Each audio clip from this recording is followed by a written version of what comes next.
こんにちは、皆さん。今日、私たちは日本語を勉強しています。Hello everyone, today we are studying Japanese. If you have any questions at any time, then feel free to interrupt me.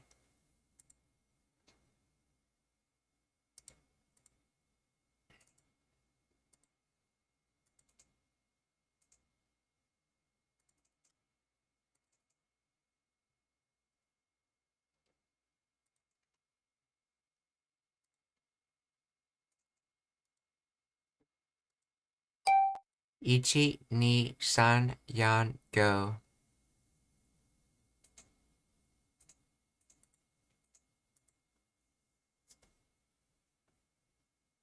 木は大きい植物です。木は大きい植物です。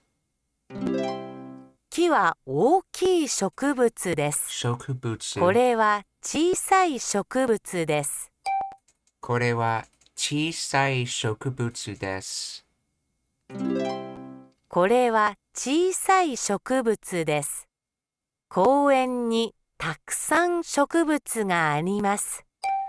公園にたくさん植物があります。公園にたくさん植物があります。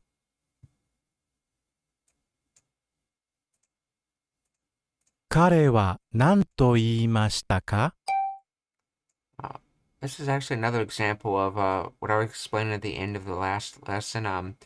Notice how they use ga here, because if I understand the way these particles worked correctly, if they used wo here instead, you'd be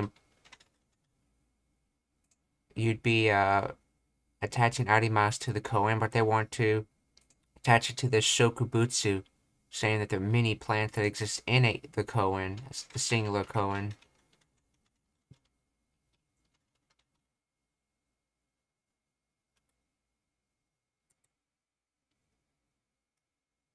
彼は何と言いましたか？彼は何と言いましたか？彼は何と言いましたか？彼は何と言いましたか？彼は何と言いましたか？ドイツ行きの電車は遅れていると言いました。ドイツ行きの電車は遅れていると言いました。ドイツ行きの電車は遅れていると言いました。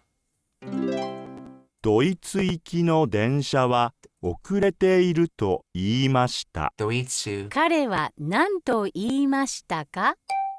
彼は何と言いましたか？彼は何と言いましたか？佐藤さんは薬を飲まなければいけないと言いました。斉藤さんは薬を飲まなければいけないと言いました。佐藤さんは薬を飲まなければいけないと言いました。飲まなければ。男の人は砂漠を歩いています。男の人は砂漠を歩いています。男の人は砂漠を歩いています。この動物は砂漠に住んでいます。砂漠, I believe that was desert.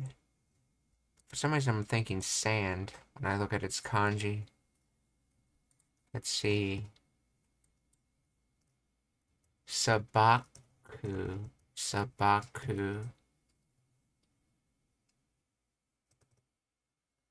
Desert, yes, okay.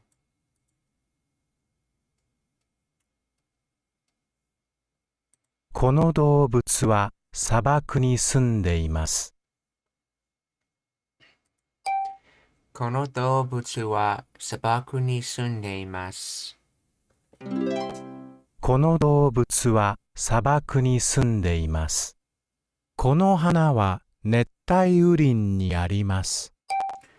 この花は熱帯雨林にあります。この花は熱帯雨林にあります。熱帯雨林は海岸のそばにあります。Remember that Udine is forest and Netai is tropical. Netai Udine wa kaigan no soba ni arimasu. 熱帯雨林は海岸のそばにあります。どこでこの写真を撮りましたか？どこでこの写真を撮りましたか？どこでこの写真を撮りましたか？メキシコの砂漠で撮りました。メキシコの砂漠で撮りました。メキシコの砂漠で撮りました。メキシコの砂漠で撮りました。メキシコの砂漠で撮りました。どこでこの写真を撮りましたか？どこでこの写真を撮りましたか？どこでこの写真を撮りましたか？ブラジルの熱帯雨林で撮りました。ブラジルの熱帯雨林で撮りました。ブラジルの熱帯雨林で撮りました。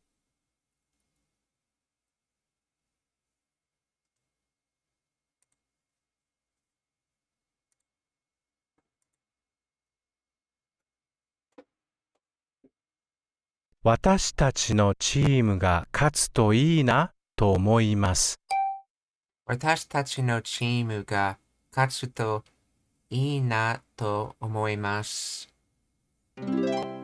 私たちのチームが勝つといいなと思います。私たちのチームは負けました。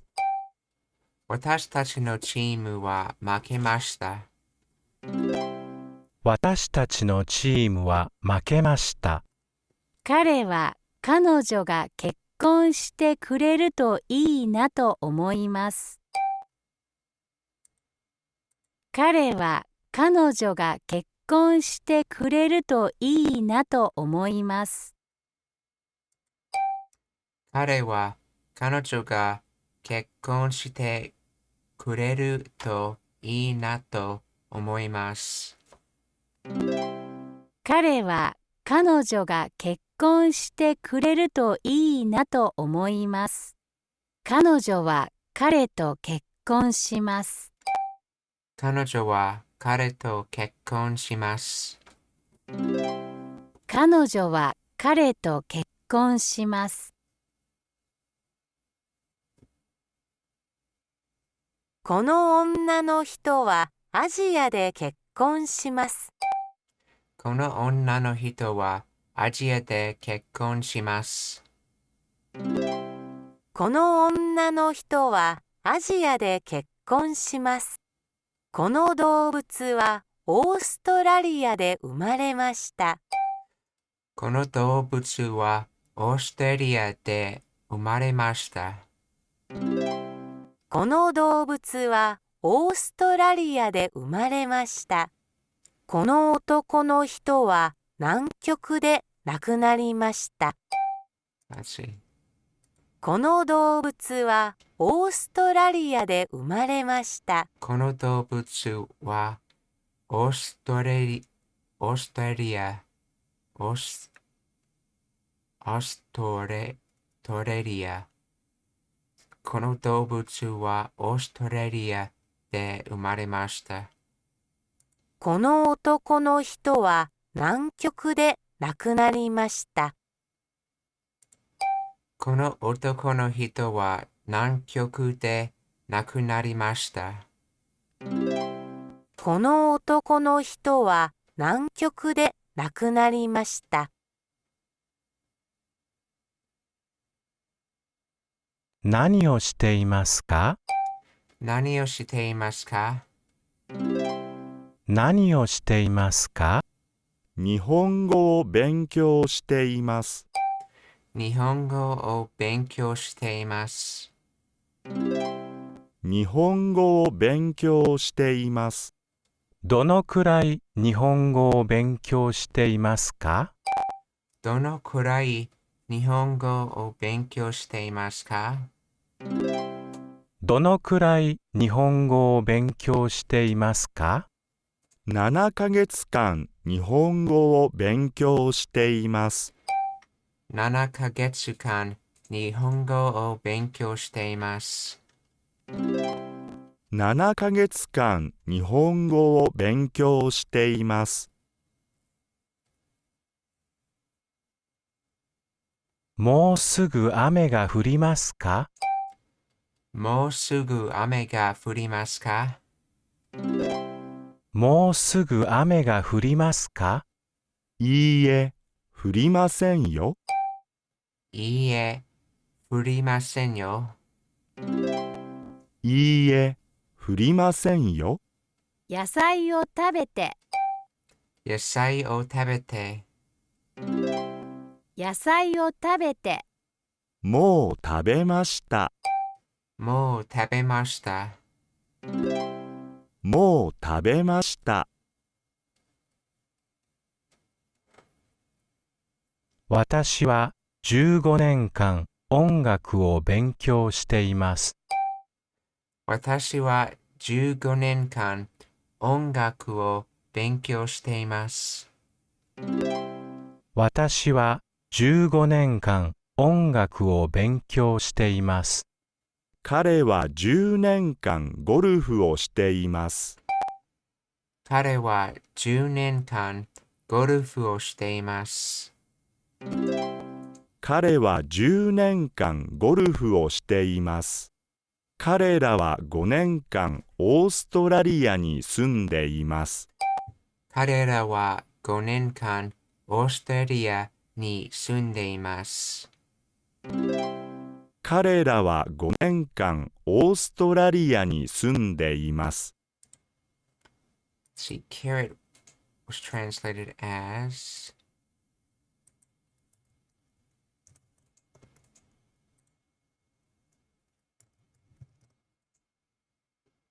ninjin. That's right, ninjin is carrot. Yasai is vegetable.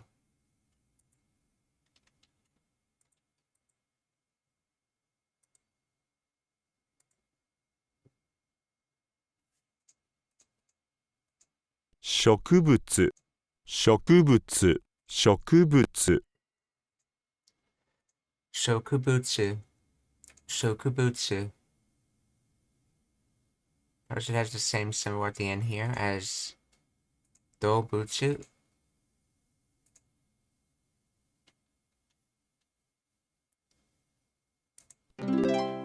植物、動物、動物。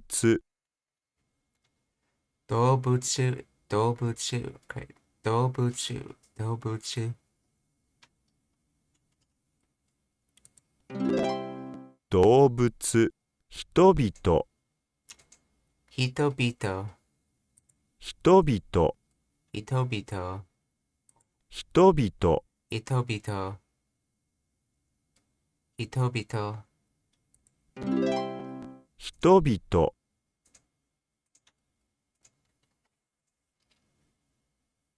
ひ、ひ、ひ、He, he, ひ、氷、氷、 kori, kori, kori, kori. 氷、砂、Suna, suna. Oh, I see. So the kanji for sand is in the kanji for Subaku desert. So Suna is in Subaku. 砂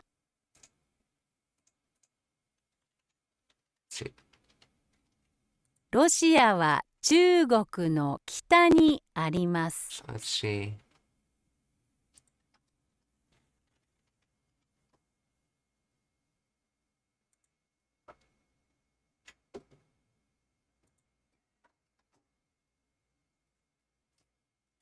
So Sabaku, that symbol there.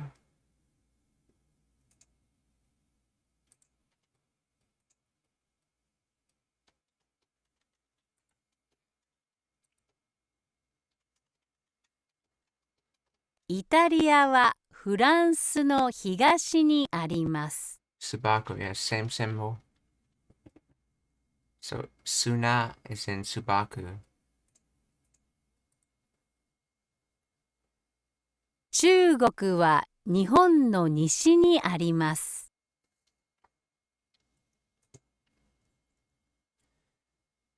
Chugoku wa Nihon no nishi ni arimasu. Nishi, Nihon, Chugoku.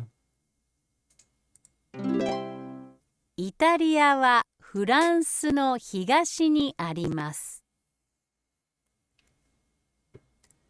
イタリアはフランス、イタリアはフランスの東にあります。東、イタリア、フランス。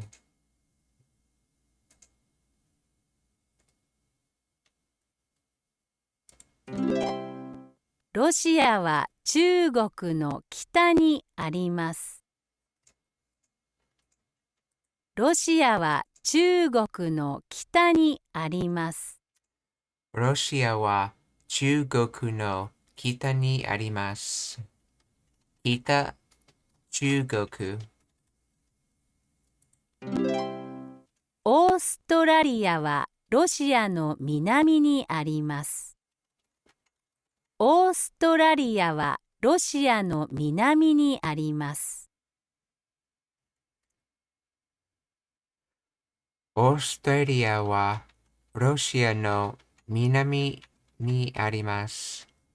南、オーストラリア、オーストラリア、オーストラリア、ロシア。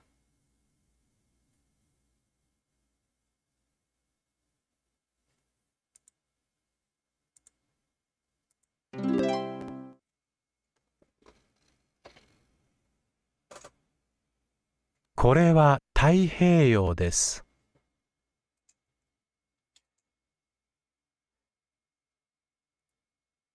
これは太平、これは太平洋です。太平洋、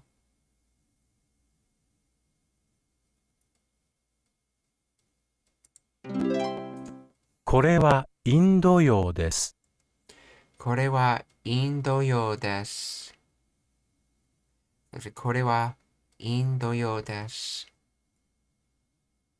インド洋、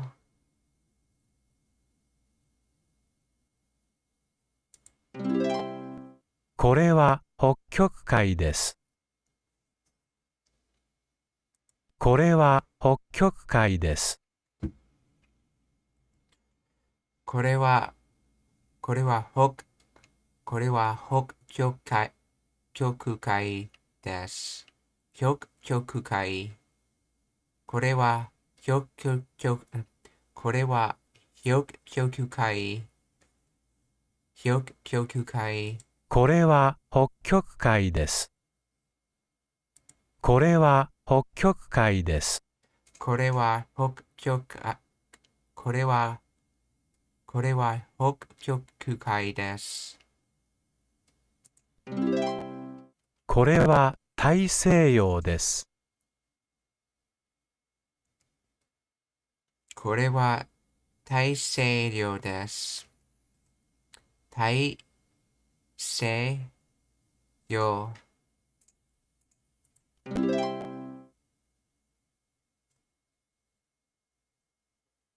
この花は熱帯雨林にあります。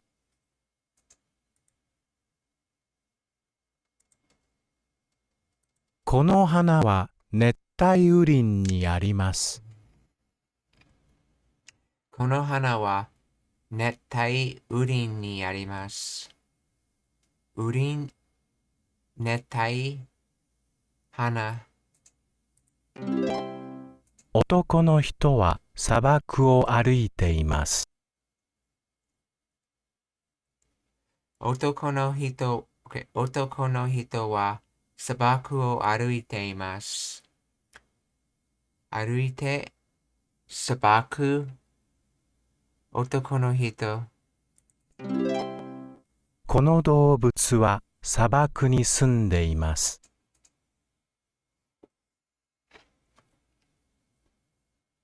この動物は砂漠に住んでいます。この動物は砂漠に住んでいます。この動物は砂漠に住んでいます。住んで、砂漠、動物。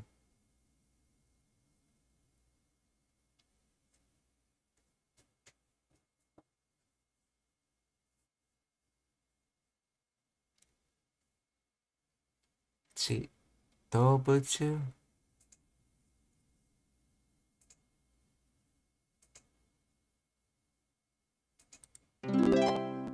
熱帯雨林は海岸のそばにあります。熱帯雨林は海岸のそばにあります。海岸、そば、熱帯雨林。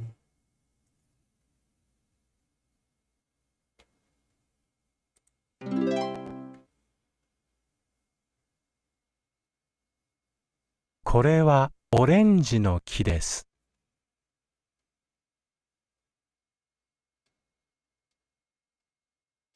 植物、動物、植物and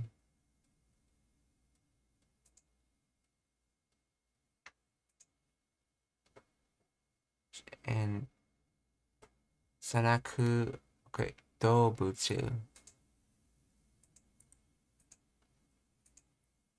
これはオレンジの木です。これはオレンジの木です。木、オレンジ。これは松の木です。これは松の木です。木、松。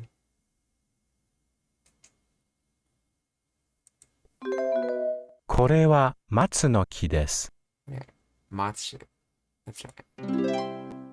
これはリンゴの木です。これはリンゴの木です。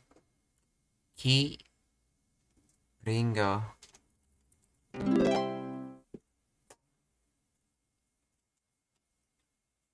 ここに何が育ちますか？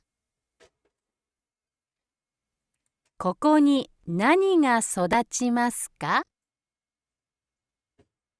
ここに何が育ちますか？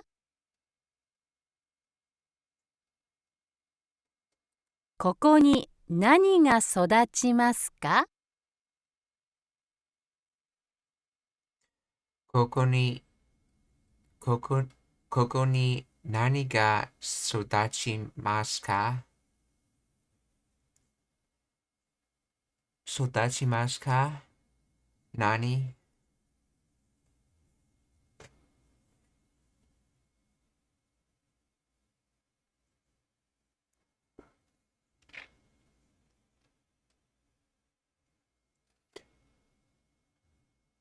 草。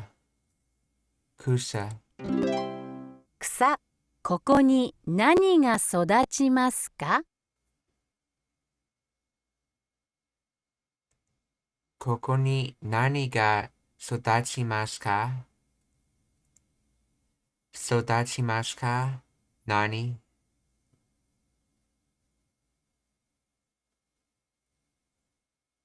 松の木。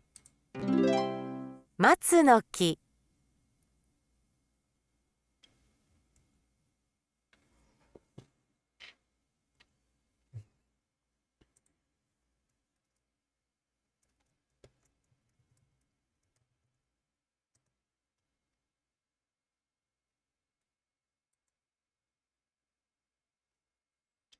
Let's see.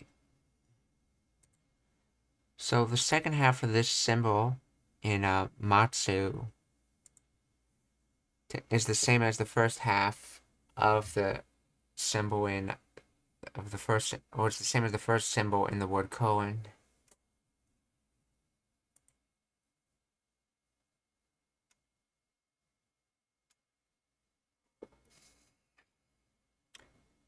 Koko ni nani ga sodachimasu ka? Koko ni nani ga sodachimasu ka? Sodachimasu ka? Nani? ここに何が育ちますか？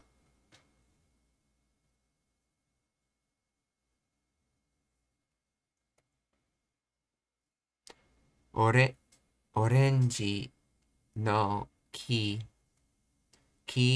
オレンジ。オレンジの木。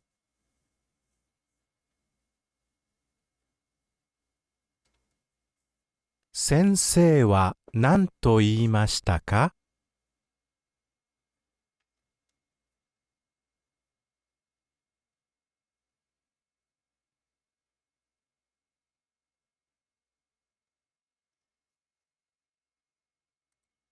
先生は何と言いましたか？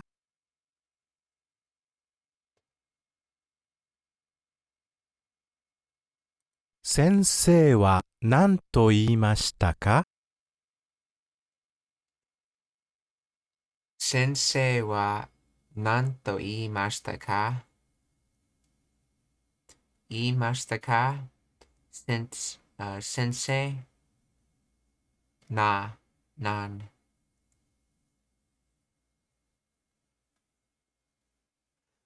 この植物はOK、この植物は熱帯雨林に育つと言いました。この植物は熱帯この植物は熱帯雨林に育つと言いました。言いました。育つ。植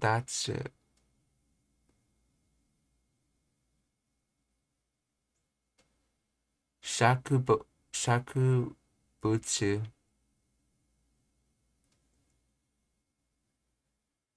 熱帯いる。熱帯いる。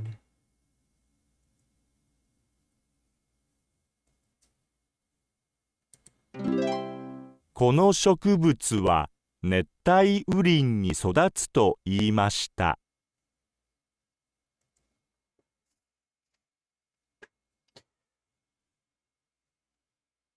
お医者さんは、OK、お医者さんは何と言いましたか？お医者さん。お医者さんは何と言いましたか？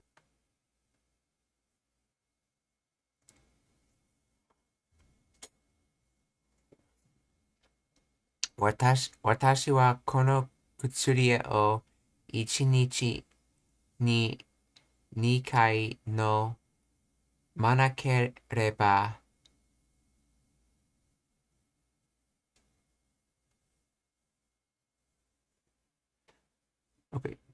飲まなければいけないと言いましたか？私はこの薬を一日に、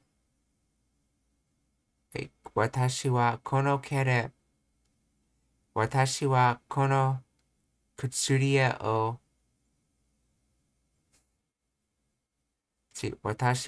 薬を一日に2回飲まなければいけないと言いました。私はこの薬を一日に2回飲まなければいけないと言いました。言いました。い、いけない。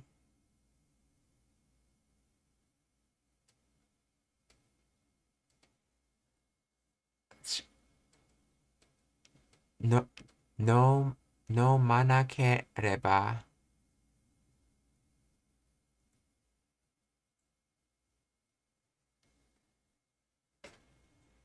So, 2回、1日、薬、私。私はこの薬を1日に2回飲まなければいけないと言いました。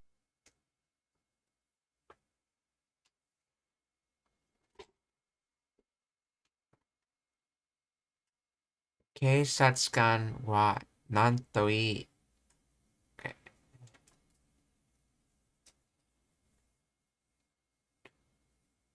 公園は、この、公園は、この虹に歩いと言いました。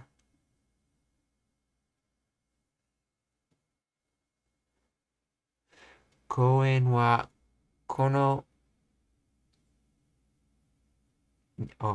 公園はこの西にあると言いました。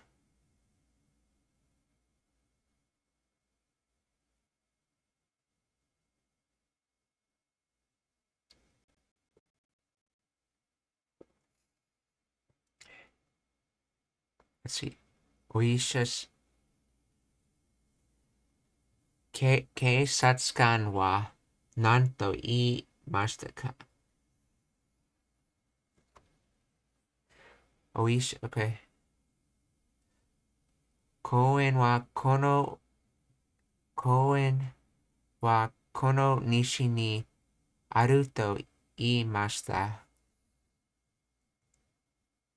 公園、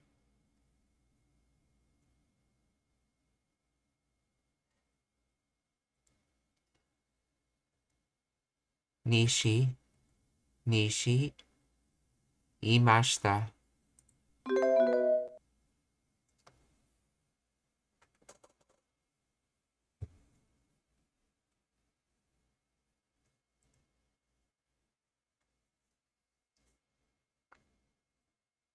警察官、お警察官は何と言いましたか？言いましたか？警察官、警察官は何と言いましたか？公園はこの西にあると言いました。西、公園、言いました。公園はこの西にあると言いました。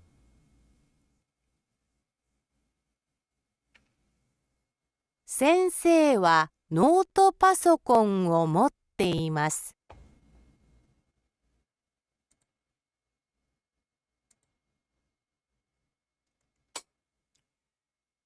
先生先生はノートパソコンを持っています。持って、先生、持って、OK。ノート、パソコン。私たちは大きい植物を持っています。私たちは大きい植物を持っています。私たちは大きい植物を持っています。持って、植物、大きい、私たち。彼らはスペインの地図を持っています。彼らはスペインの地図を持っています。彼らはスペインの地図を持っています。地図、持って、地図、スペイン、彼ら。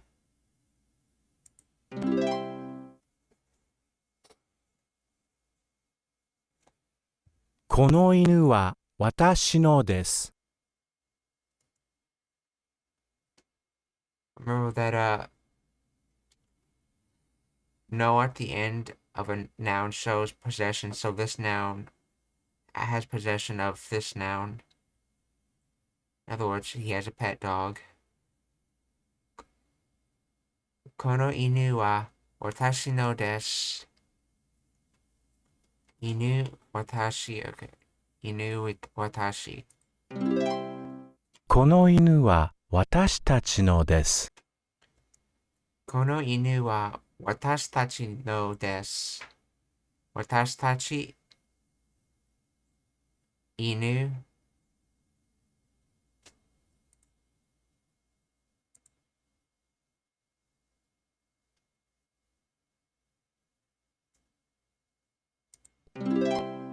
あの犬は彼のです。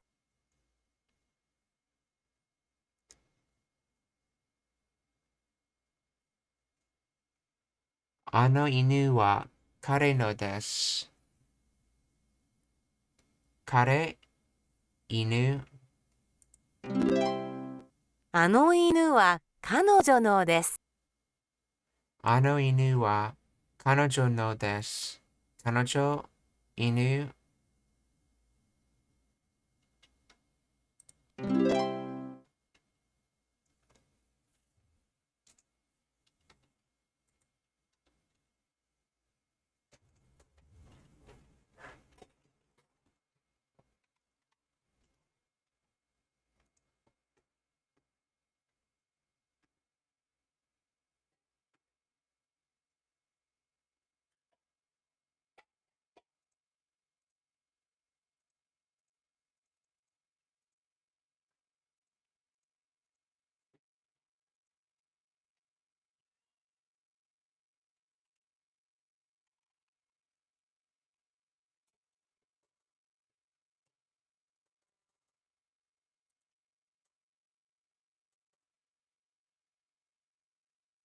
この大陸は南アメリカです。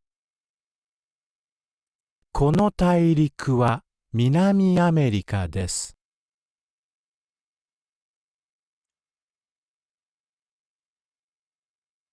この大陸。Just notice something. See, 大陸。Let's see.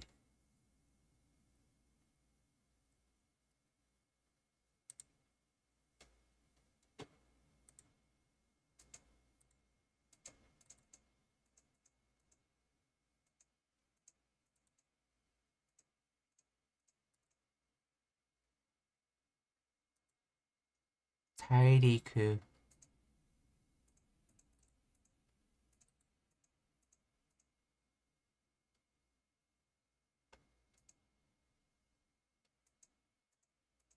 植物。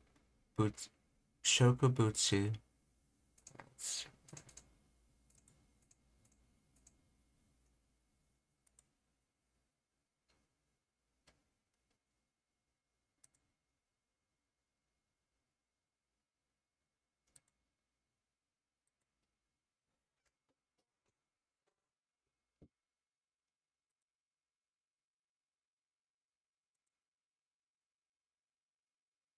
なくなりました。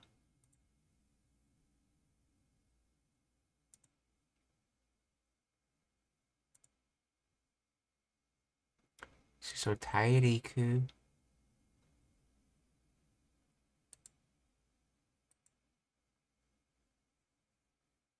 これはオレンジの木です。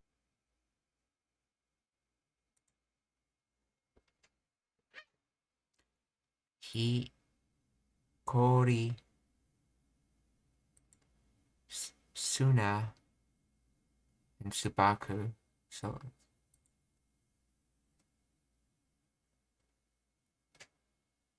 大陸、太平洋. So both these oceans start with tai, just like the word for continent starts with tai.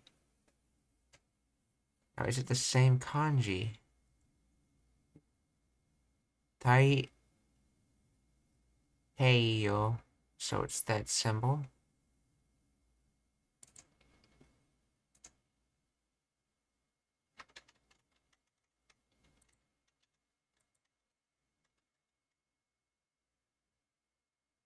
この大陸は北アメリカです。Oh no, it's not. They're missing that line there.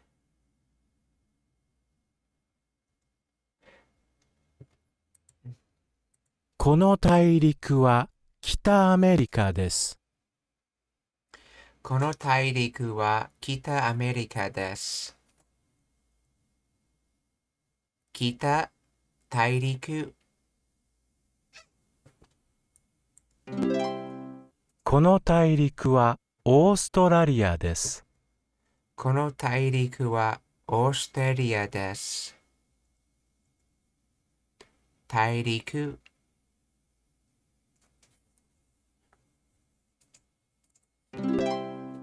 この大陸はアジアです。この大陸はアジアです。アジア大陸。この大陸は南アメリカです。この大陸は南アメリカです。南大陸。この大陸はヨーロッパです。この大陸はヨーロッパです。ヨーロッパ大陸。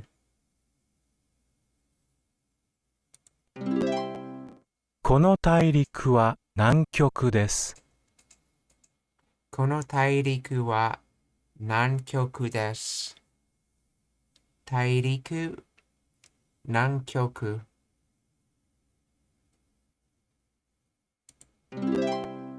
この大陸はアフリカです。この大陸はアフリカです。大陸、アフリカ。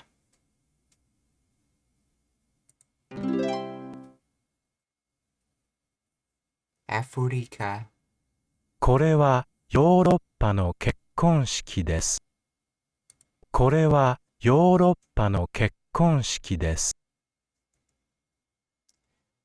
これはこれはヨーロッパの結婚式です。式、結婚。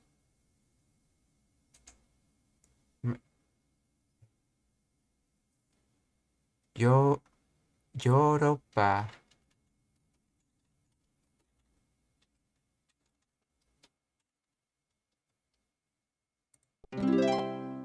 これはアジアの結婚式です。これはアジアの結婚式です。式、結婚。アジア。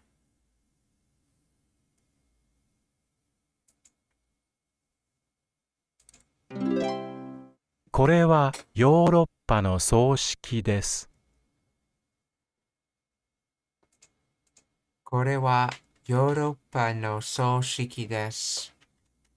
So shiki, so shiki, and then so. Europa. これはヨーロッパの葬式です。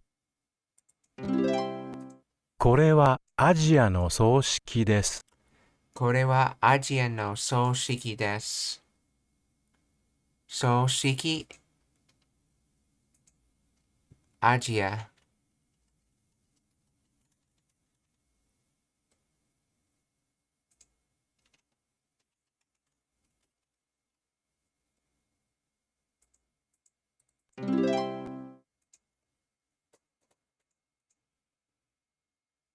私の祖父は1901年に生まれました。私の祖父は1901年に生まれました。私の祖父は1901年に生まれました。生まれました。See, 年1901。祖父、私、生まれました。彼は1922年に結婚しました。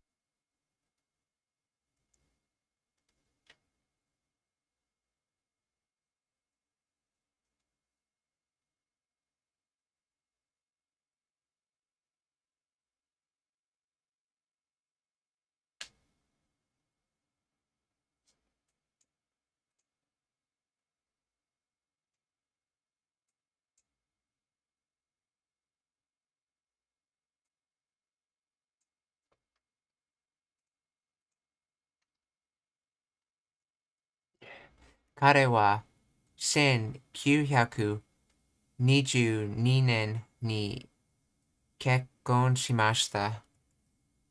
結婚しました。年、彼、1922年は1922。そしてフランスに52年間住んでいました。そしてフランスに52年間住んでいました。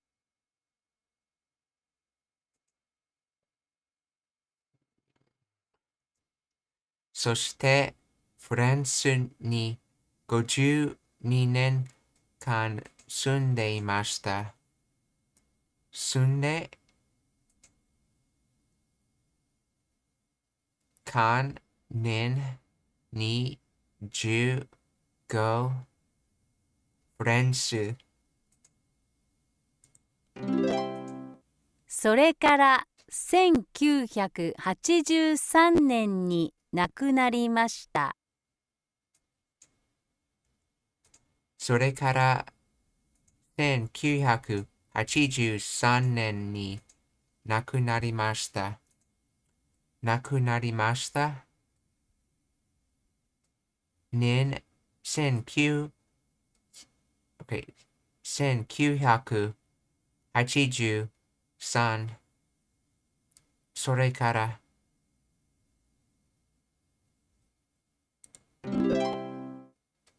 そして、それから、私は妻のことを考えています。私は妻のことを考えています。私は妻のことを考えています。考えて、私は妻のことを考えています。私は妻のことを考えています。私は妻のことを考えています。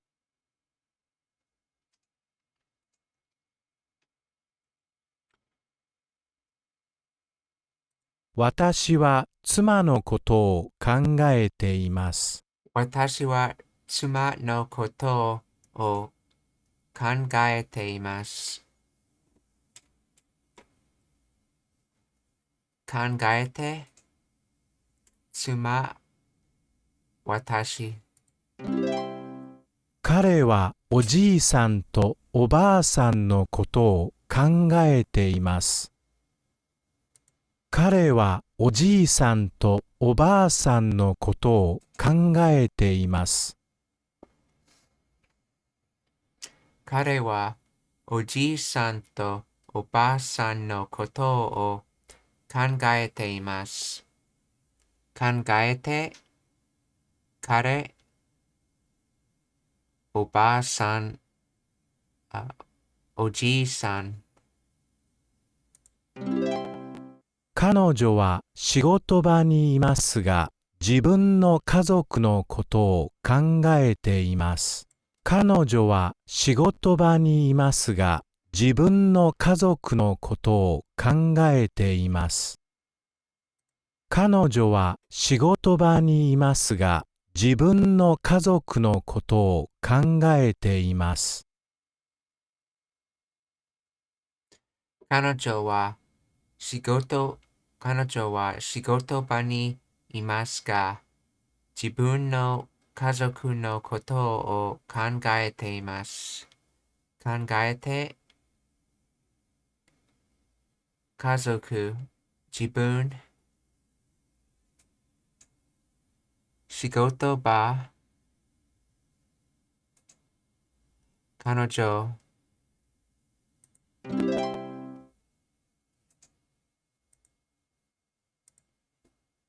私の祖母は先月亡くなりました。私の祖母は先月亡くなりました。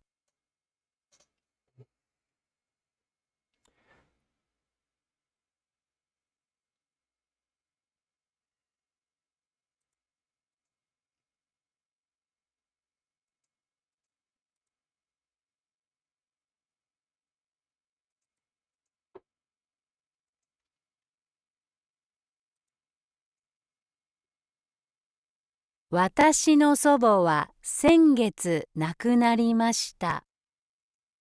私の祖母、私の祖母は先月な亡くなりました。私の祖母は先月亡くなりました。亡くなりました。先月、祖母、私。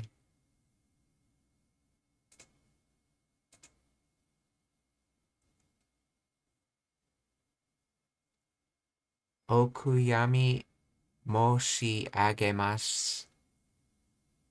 申し上げます。お悔やみ。お悔やみ申し上げます。娘は昨日の夜11時に生まれました。娘は昨日の夜11時に生まれました。11、10、よ、昨日、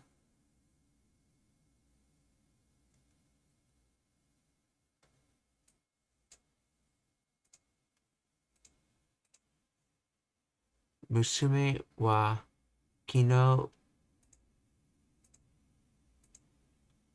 昨日の夜、夜、okay. So, 夜、昨日、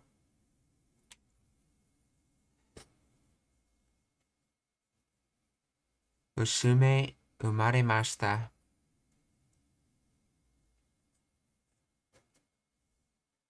おめでとうございます。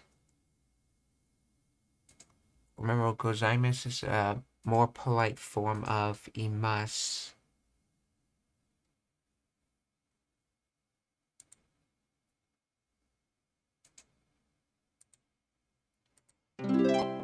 おめでとうございます。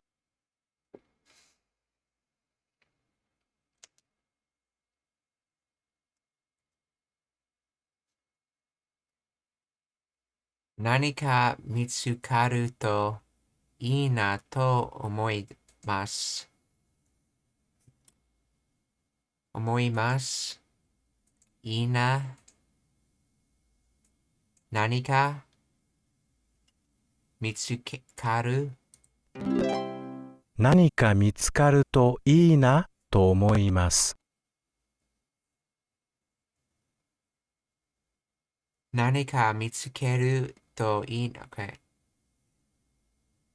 見つかりました。見つかりました。見つかりました。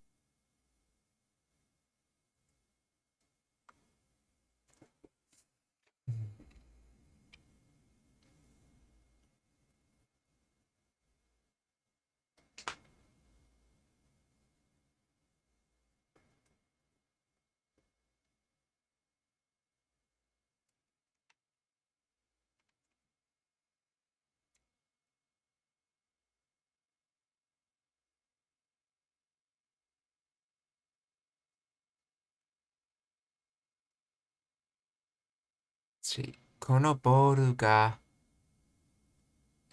取れるといいなと思います。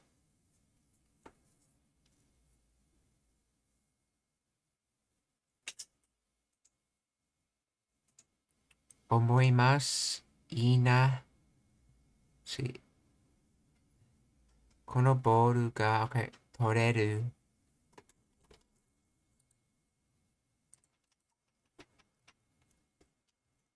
取れる。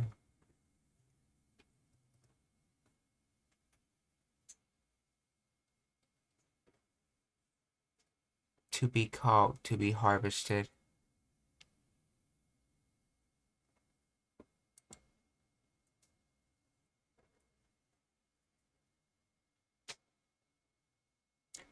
このボールが取れるといいなと思います。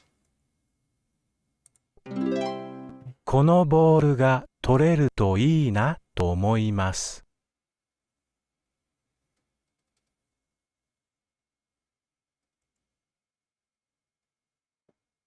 ボールが、ボ、あ、ボールが、ボールが取れまし、OK、ボールが取れませんでした。取れませんでした。OK、ボールが取れませんでした。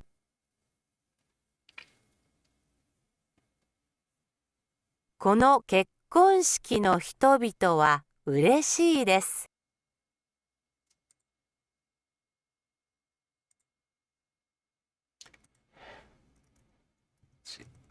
uses for particle to.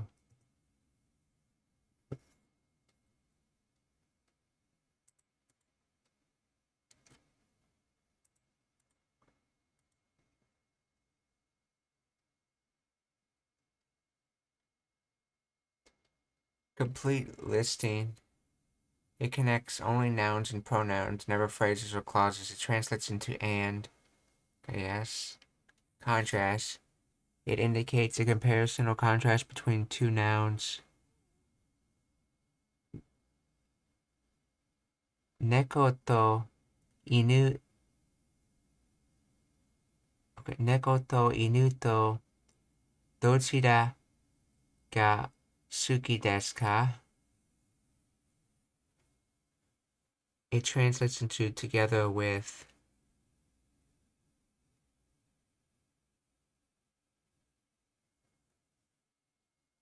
Together. Let's see. Which do you like better, cats or dogs?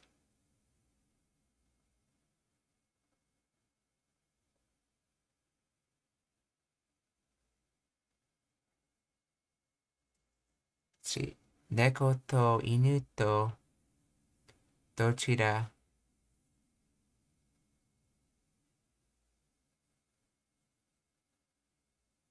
Surprised I don't use no in that situation after the inu. Like, I'm surprised they don't do neko to inu no dochira ga suki desu ka, but they said to do neko to inu to dochira ga suki desu ka.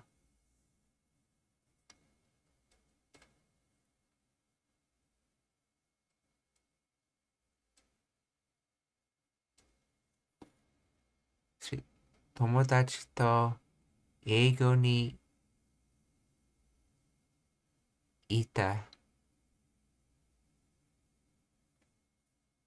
Ita, yeah. Okay. I went to the movie with my friend. Changed result is commonly used in phrase to naru and indicates that something reaches a goal or new state.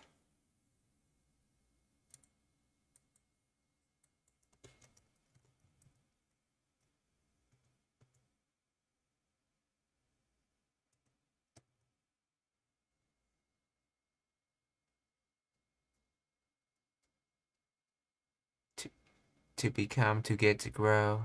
Okay.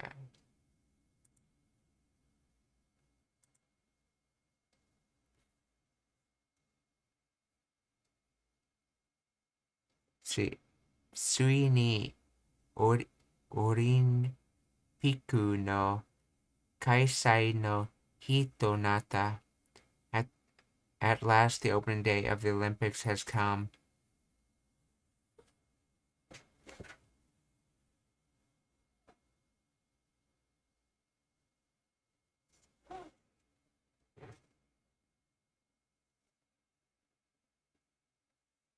And they said nata what naru does things like to be promoted, to be useful, to play. Okay, to come,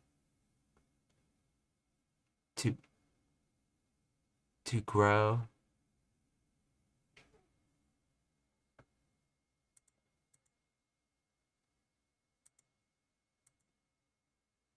Oh, I see. So you basically use naru for when you want to say come, but not in the moving sense. Like when some event has arrived, you would use nata. Okay.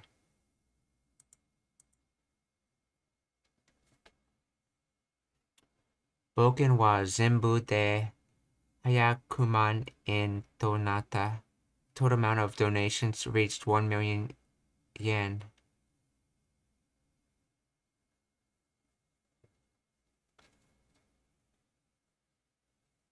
See, haku, I believe is 100, and then man, I believe that is 10,000. So 100 times 10,000 is a million. So I guess hyakuman, it makes a million, okay?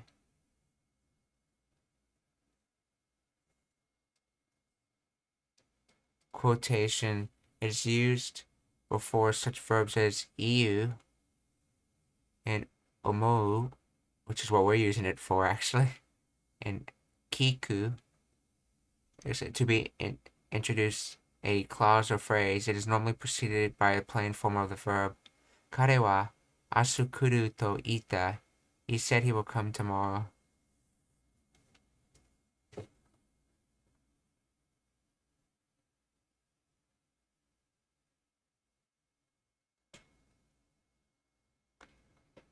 In case you're wondering, ita is the, let's see,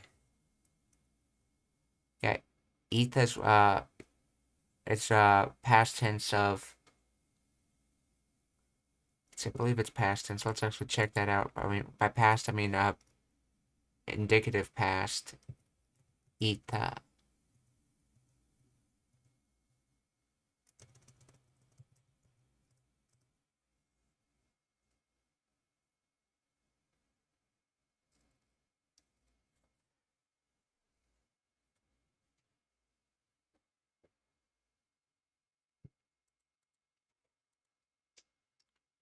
Okay, past indicative ita, yes. If you remember iku, iu, and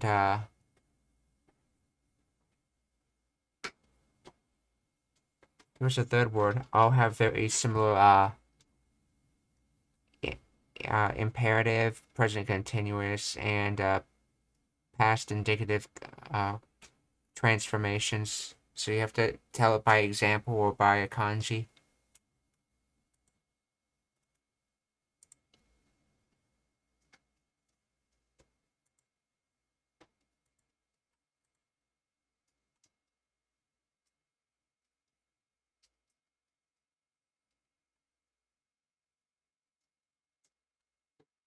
See, 来年日本に行こうと思っている. I am thinking of going to Japan next year. See the eco. See to omotte iru. And if I understand the grammar correctly, if in front of this to was if it instead said Rainen Nihon ni to ina to, I mean Rainen Nihon ni iko to ina to omotteru, that would be I hope to go to Japan next year instead of I'm thinking of going to Japan next year.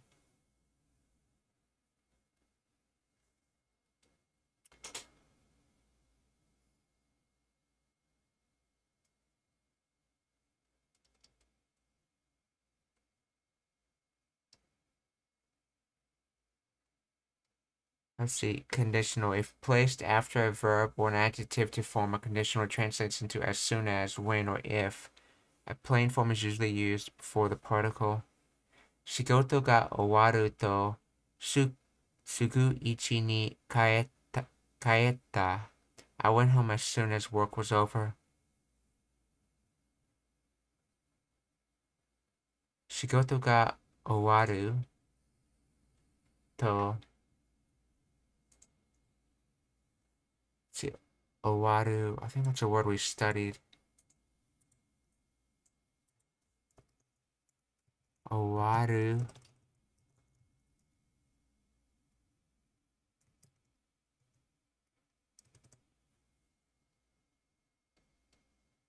Owaru to end. Owarimasu. Owaru. Past indicative. Owata and owarimashita for plain and polite. Present progressive, plain and polite, or owateiru and owateimasu.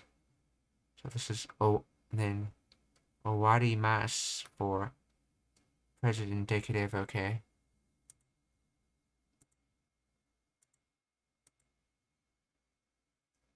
So shigoto ga owaru, work ending, to sugu uchi ni kaeta.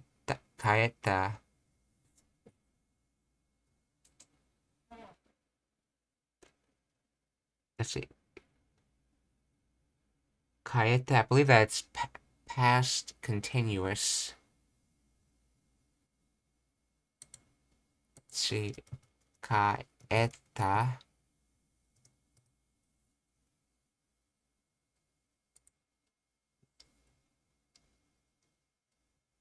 I mean, past progressive as it's called. Kaete. No, it's not. Let's see, what is it then? Kaeta.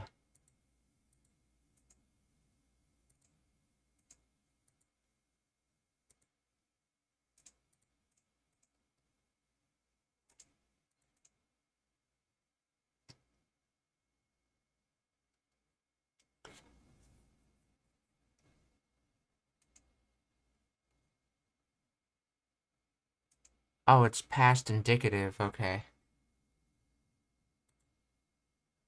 So, sugu uchi ni kaeta.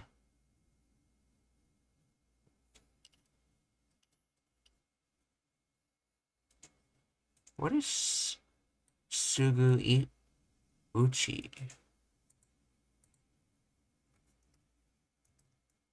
Sugu uchi.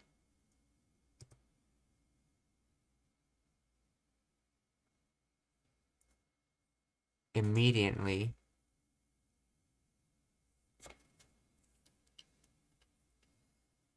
That's right, sugu was being used as immediately, and mo sugu. Then uchi, one's household. Immediately household. Okay.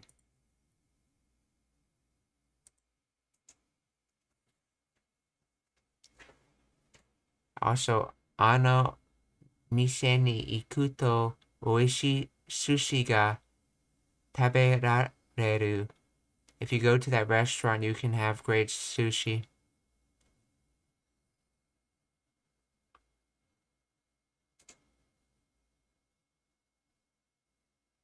So yeah, it's basically used for condition. Let's see. So, ano mise ni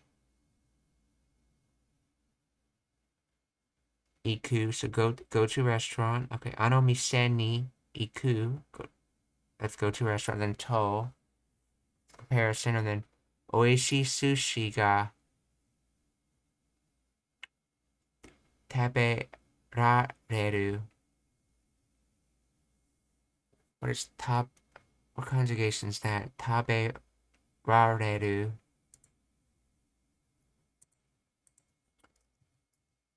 Taberareru.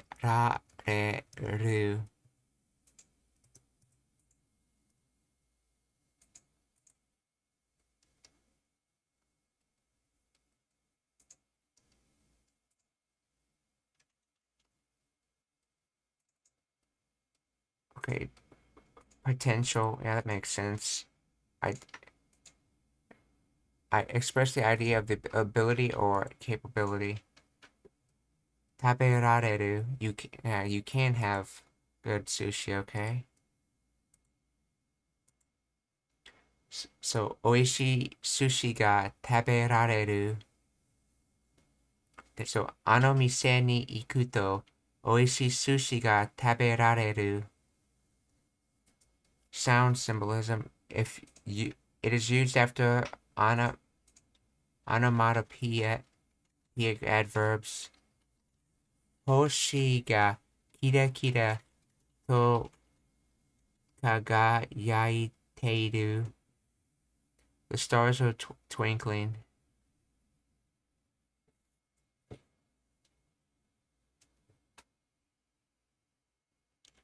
Kodomo tachi wa bata bata to hashieri mawata. The children ran around making lots of noise.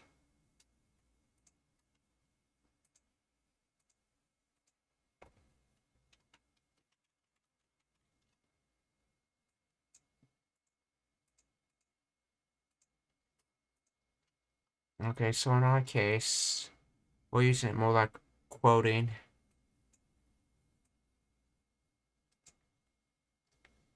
And inato omoimasu.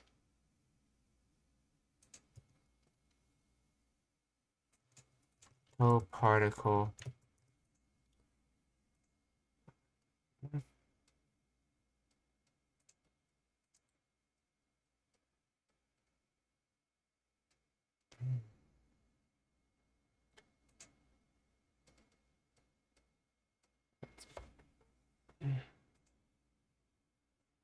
So I read to inato omoimasu means I hope that. Is the na here a final particle that adds the first person's subjective feeling to the proposition, as in Sawa's answer using na after e adjectives? Yes, it is. It is the sentence final particle.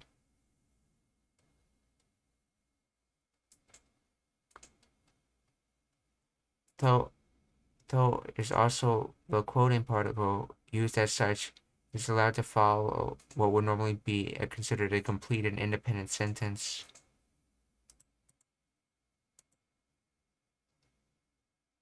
Using not after e adjectives. What does it mean to put a not after e adjectives, folks? Okay.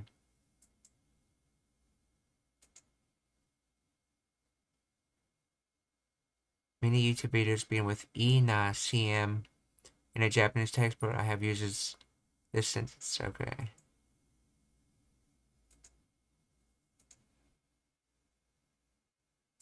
What is the meaning of this na? Is it also unusual that the O key is missing its final E, but the E not is not? I cannot find it in the textbook. Okay, yeah. Your example, E not CM is not an adjective modifying a noun. It can be taken as a quoted sentence modifying a noun.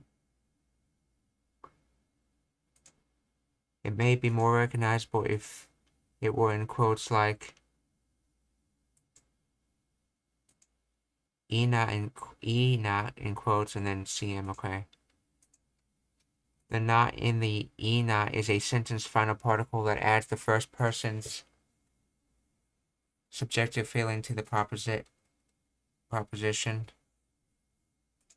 There are there are both the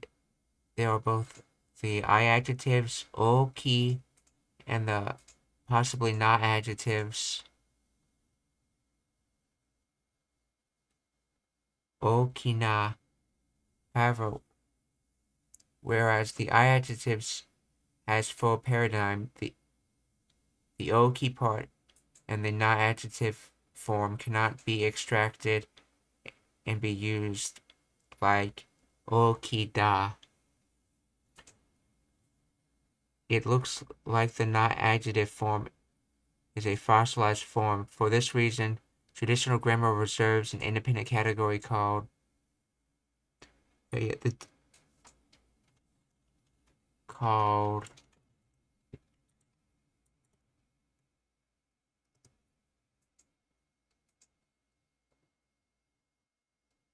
rentaishi, pre-noun, adjectival, abnominal object, pre-noun, adjectival, or adnominal adjective.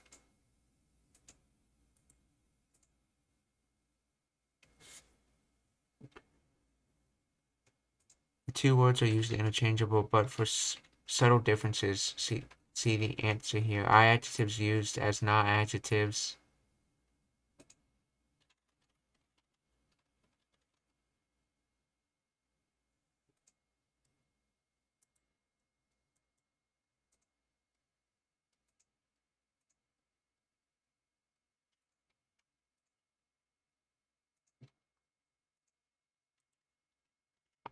Okay.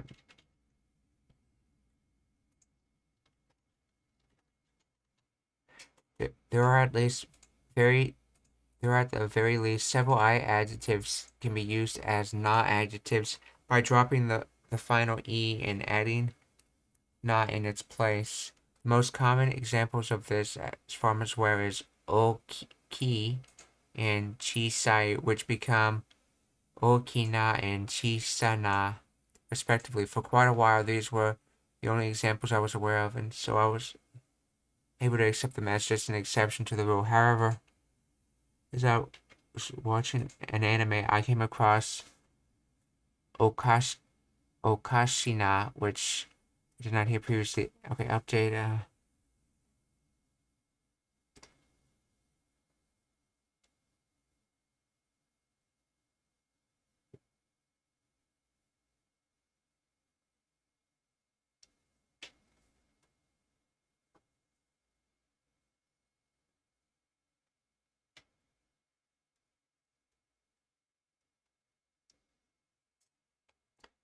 Graph. Okay, first thing, it's something to clear up that has been confusing for me. Okay. we're actually talking about two different classes of words. The first is the original set of three: oki, chisain, okashi. The rest of the words we're talking about are all different than the, okay. The special three and all the, okay. Why are these three special? To answer that, we have to look at the grammar of Japanese adjectival forms, what we commonly know as I adjectives, kei-yoshi, and not adjectives, kei-yodoshi. It's quite a bit complicated than that in reality, but those are the biggest two sets and the most relative to our discussion. Okay, one thing that makes these three words special is that they are I adjectives with a na adjective form. This is also true for the rest of the examples, which I will come back shortly. What is extra special about these three words and no others is that they are incomplete not adjectives that can only be used to modify a noun. They are like broken. All the other words have been suggested, and indeed all those could be suggested, have fully fledged not adjective forms that can be used in any situation as normal not adjectives can. Conjugal words in Japanese Yogen, essentially verbs and adjectives, have 6 different stems forms. Gatsu Yoke. I'm going to talk about 3 of them because they're pretty common with both types of adjectives. Continuative form. Renyoke, terminal form. Shushike, and attributive form.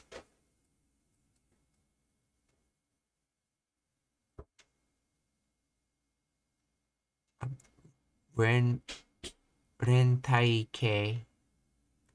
With normal adjectives, we can use all these forms. That's true of not adjectives as well. Let's see, they have, let's see. Geimu o yasuku kaeru o mise.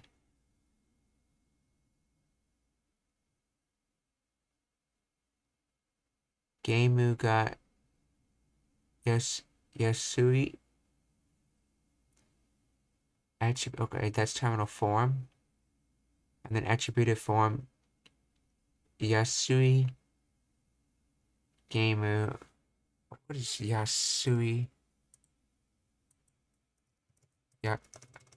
Yasui. Cheap and expensive, okay.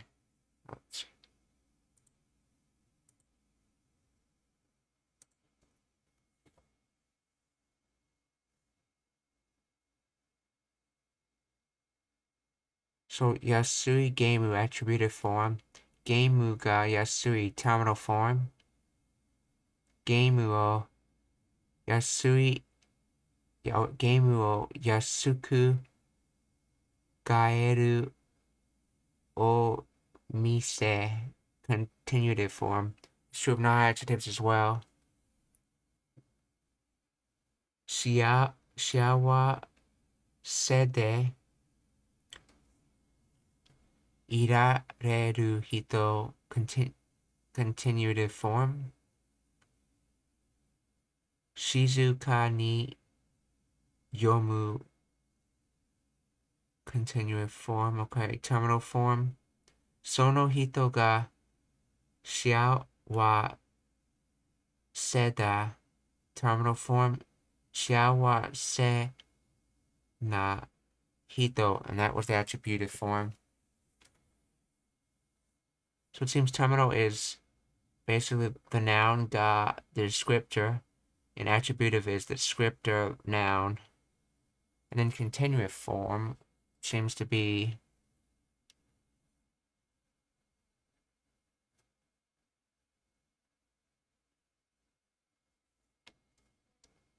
there are a couple of other ways to make some of these forms, but these are the prototypical example. Now, here's the deal with the three words in which there's special classes I discussed above. Oki, Chisai, and Okashi.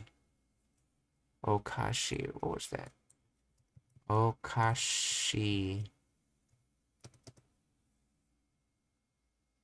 Okashi. Funny, amusing, comical.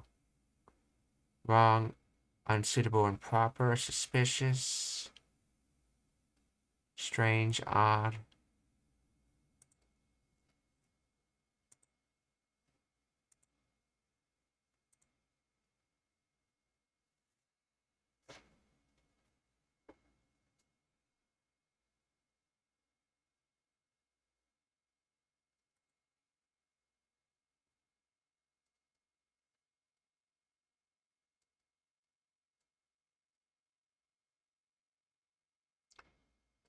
Okay, so Oki, Chisai, and Okashi can only be used in attributive form.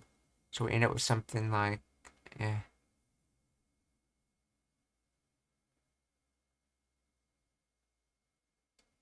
This pattern is true of all three of these adjectives and not for any other I adjectives. The difference is that with any of the other examples, all of the other stem forms are possible. Conclusion. So let me get back to the question at hand. Does the not usage really add a high level of subjectivity? Honestly, I don't know. Most of my research was on the usage and classification, not actually on the resulting meanings. Okay, it was suggesting that the N sound in Japanese tends to add a softer feeling to words, and that may influence the meaning. Are there any other I adjectives which can be used as not adjectives in this manner? Yes and no. Other than our special three, there are no I adjectives that can be used as not adjectives in only a limited capacity.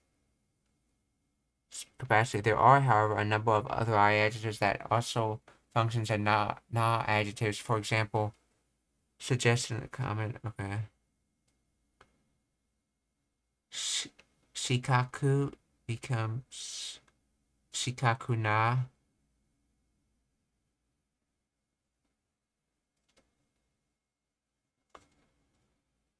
Moshirui becomes moshiru na.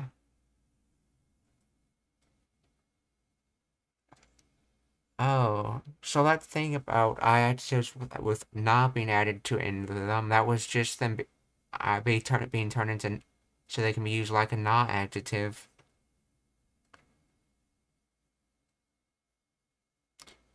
Is there a system of criteria which can be used to identify adjectives which can be used in this way? Since I divided the words into two groups, this warrants two answers. A research paper I found suggests that words which are both I adjectives and fully functional na adjectives generally fall into one of several categories, including color.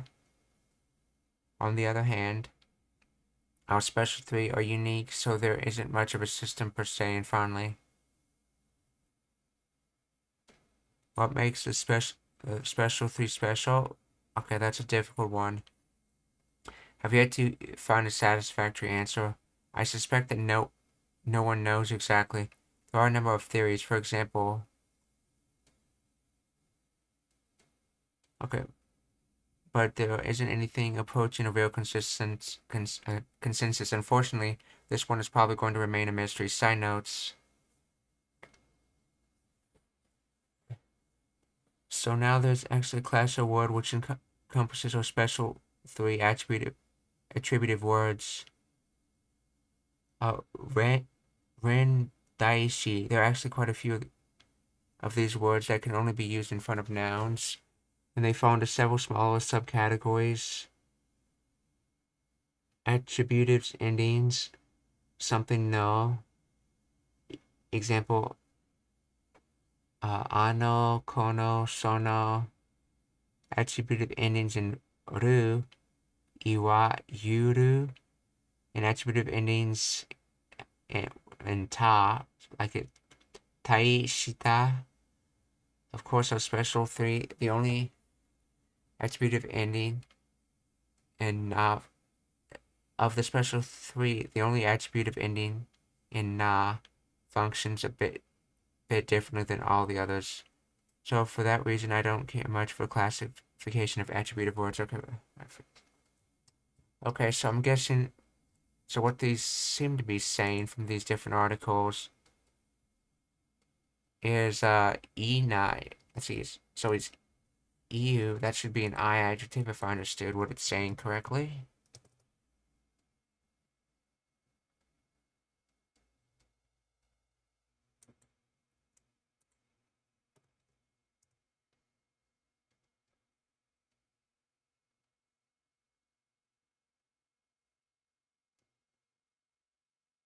Oh no, that's right. It's not an adjective at all. It's a go-down verb. They didn't really explain the E now part.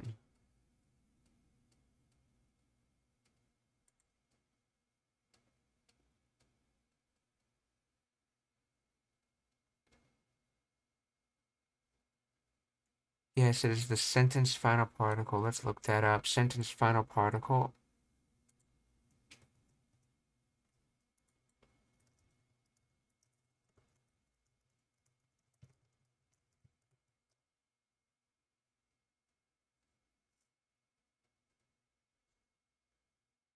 Sentence final particles are minimal lexemes that occur at the end of a sentence and do not carry referential meaning, but may relate to linguistics, modality, register, or other pragmatic effects. They're commonly found in Chinese, including particles such as blah, okay, and Cantonese, okay. Since final particles indicate the speaker's mood, attitude, and intention in an indirect and subtle way, while making the speech colloquial. They are also known as Chinese modal particles. The Japanese sentence final particles ne, yo, and yon have proved notoriously difficult to explain and are especially challenging for second language users.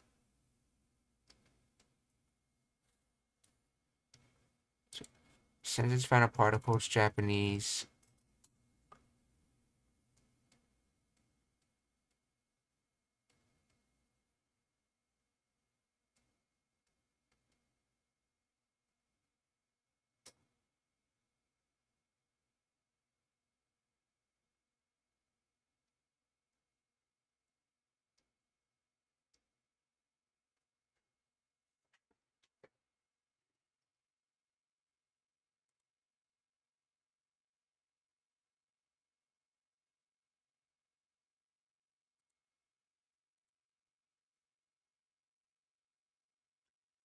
So,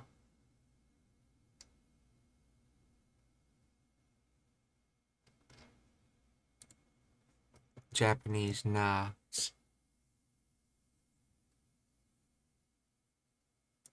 When not is used at the end of a sentence, it is like ne or yo and has no meaning really for what. Not at the end of a sentence usually gives a sentence one of the following five meanings: seeking confirmation. Uh, the usage is probably the most common. The addition of na to the end of a sentence gives sentence the tone. The speaker is seeking confirmation. The speaker does not wish to assert that he is 100% confident about what he is saying. It does not necessarily mean that he isn't confident. He just doesn't wish to convey that he is. He wants to give his audience room to disagree if they want.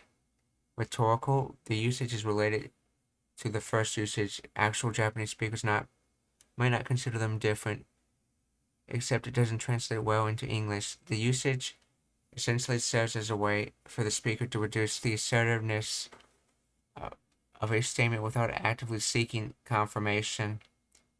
In usage, speaker is expecting the listener to say something, agree with him. In this usage, the speaker isn't necessarily expecting anything. He just wishes to introduce a topic without making an abrupt statement. So basically, na is used to reduce the assertiveness or confidence of the sentence, and that can be used either to seek confirmation or oracle. Okay, negative imperative. The addition of not to the dictionary form of a verb produces the negative imperative command. This is very harsh and not used often in actual conversation, I think. Taberu na. Don't eat it. Oh, just like how we use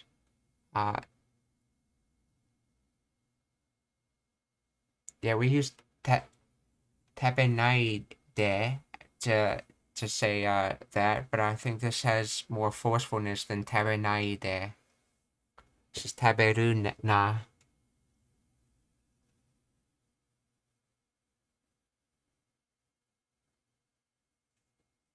Actually,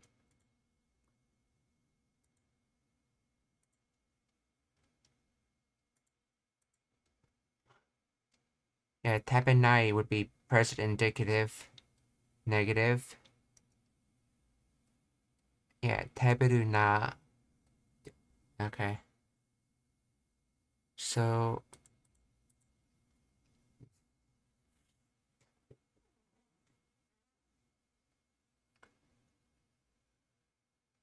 let's see.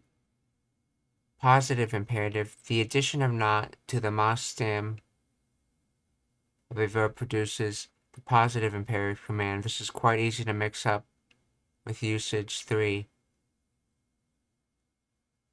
It may help to understand that the na in this case is actually an abbreviation for nasai.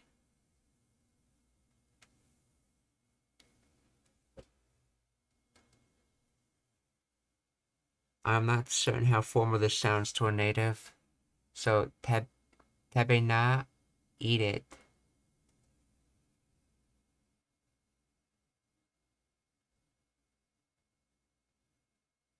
Wait, the addition of na to the ma stem. Tabe na is eat it. But didn't they just say that?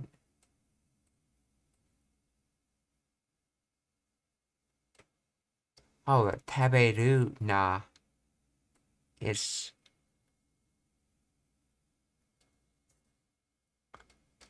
And then ma stem is what you'd attach to tabe mas. So tabe to mas. So tabe na, eat it.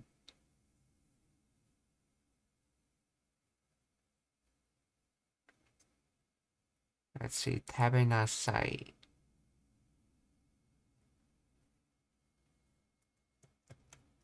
Nasai.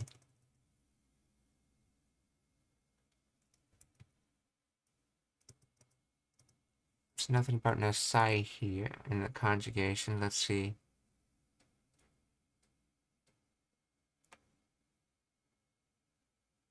They said positive imperative, but wait, it also says that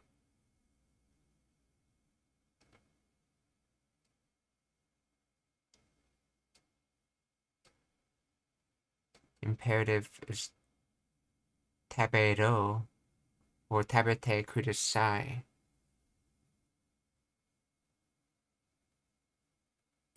Okay, I guess another way of doing it. Express the concept of wonder.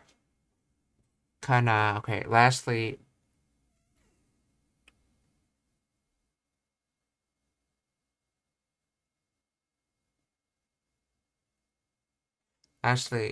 when a sentence is followed by kana, it expresses the speaker's sense of uncertainty about how something became that way it is. This usually translated as I wonder how or I wonder if in English. Oishi kana. I wonder if it's tasty.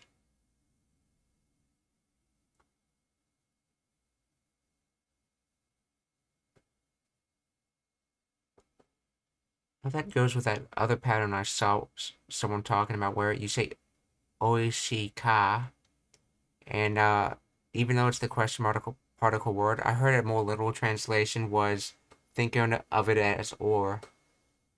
So when you ask a question, it's sort of like think of it making a statement like this is red, or which other was translated to the question of is this red? So oishi kana. I wonder if it's tasty. So oishi, or then na. I guess this might sort of go with its reduce how positive you are on something. So implying that you're using or because I guess you could think of it as using or because you're not sure on how on the strength of the assertion that it's tasty. So is it tasty? So I wonder if it's tasty. So that would actually be a way to think of its meaning defined of how we used cotton in the past and not as expressed in method 1, seeking confirmation, or method 2, rhetorical, as showing less assurance on something.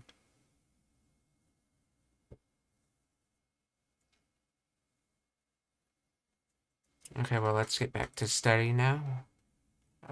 This lesson.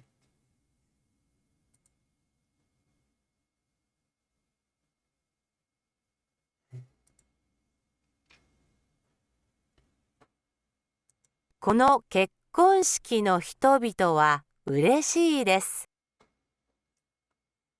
この結婚式の人々は嬉しいです。嬉しい人々。結婚式。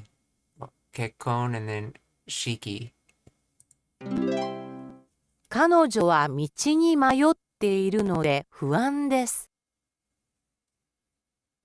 彼女は道に迷っているので不安です。彼女は道に迷っているので不安です。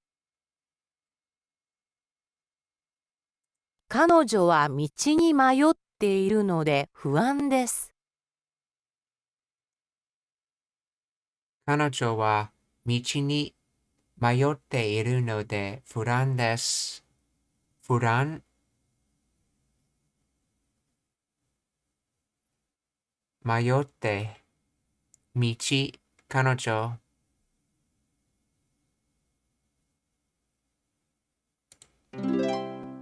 この葬式の人々は悲しいです。この葬式の人々は悲しいです。この葬式の人々は悲しいです。悲しい人々葬式。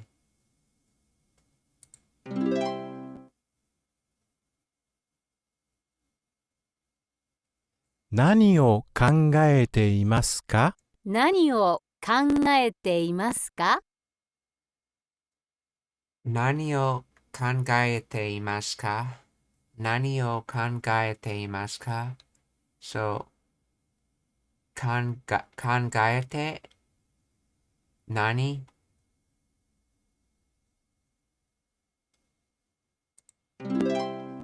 来月の結婚式のことを考えています。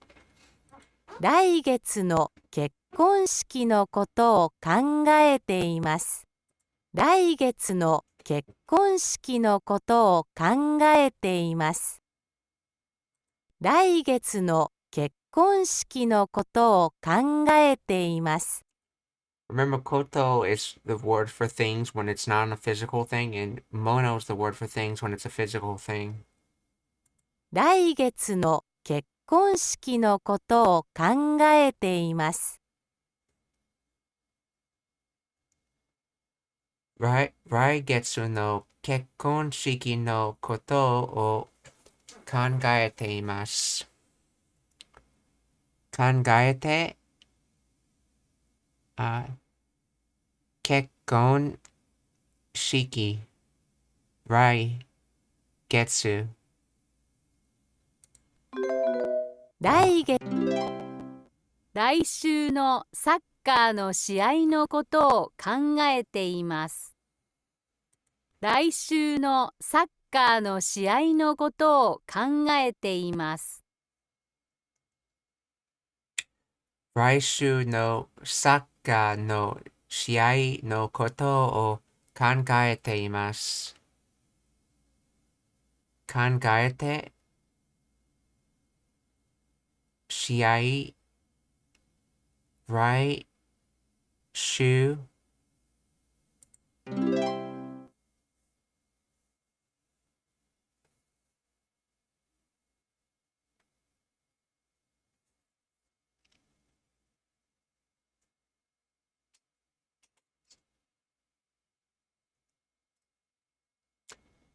彼らは25年前に結婚しました。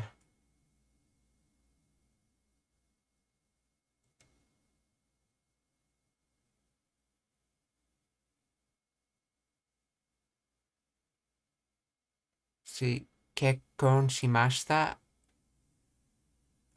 前年52彼ら。Oh, that's right, they're talking. So,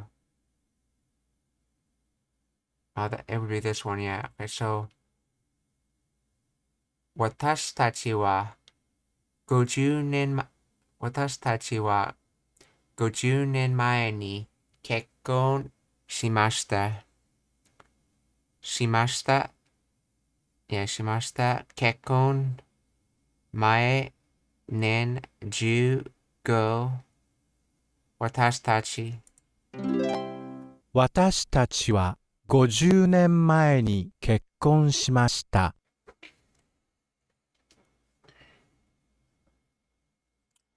500年前にヨーロッパの人々は船で北アメリカに行きました。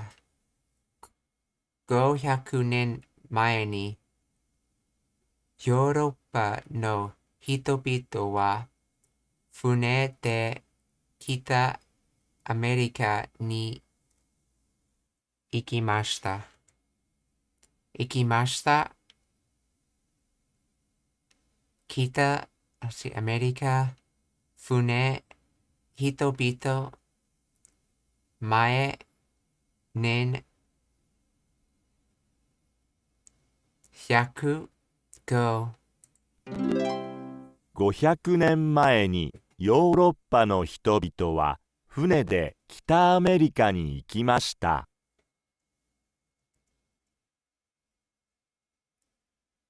僕は、僕は2時間前に自転車から落ちました。落ちました。自転車、落ちました。2時間前。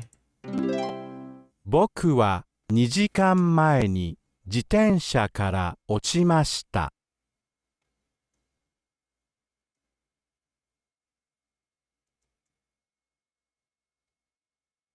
Let's see. 落ちました。What was the other word for fall? Used in more of the tripping sense. Tripped.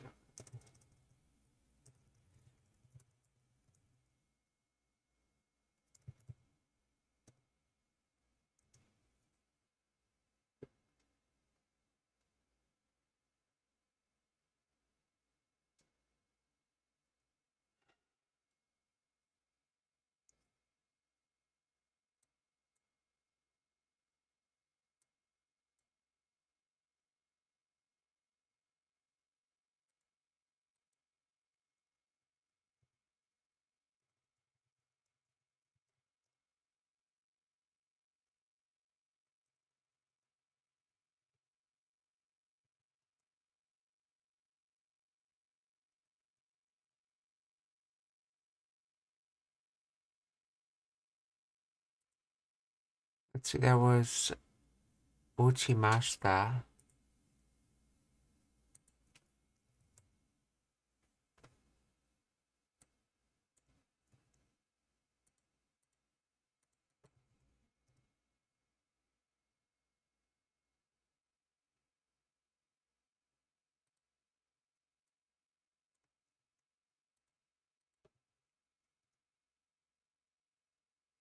Tento no.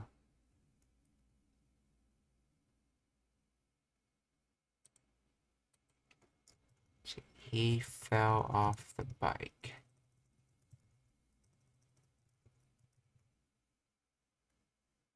Now it uses the other symbol.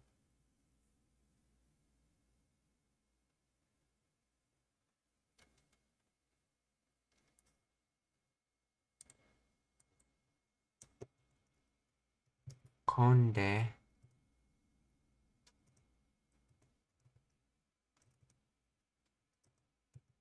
Konde.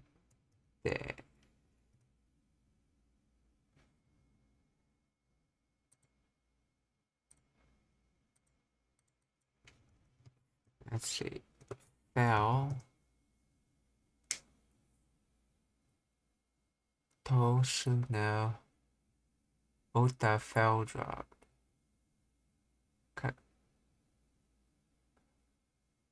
Yujo.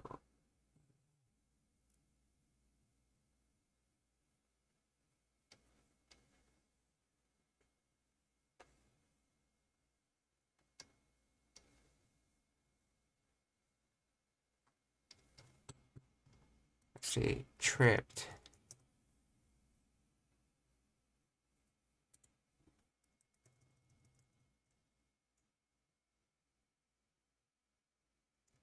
Fell over. Let's see.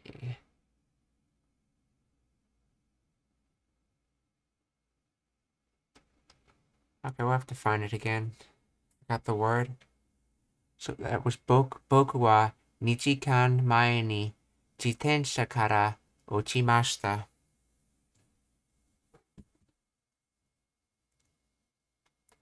Kare, okay.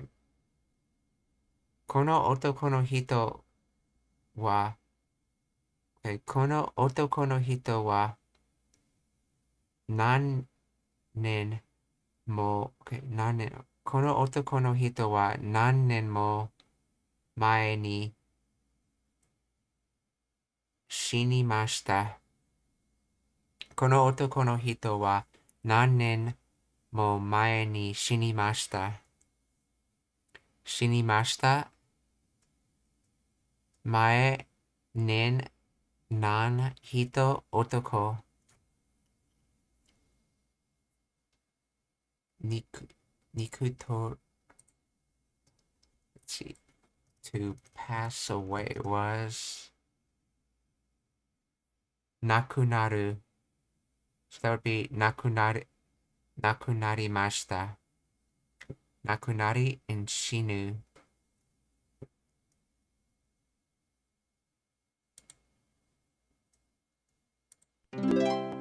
この男の人は何年も前に死にました。Nakunaru. Nakunaru.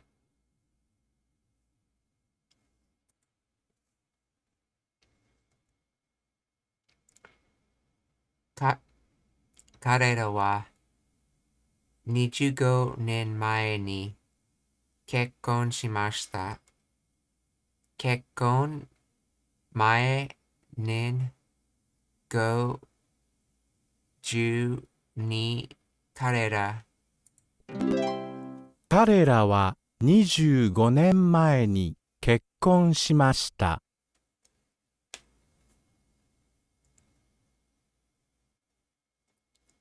彼らは彼らは1年前に結婚しました。結婚前年1彼ら。彼らは1年前に結婚しました。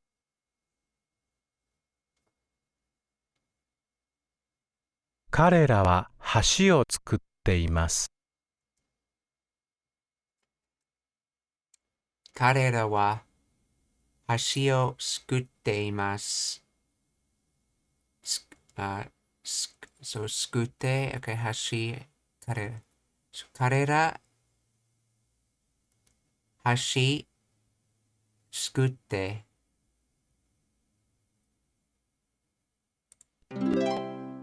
彼らはお寺を建てています。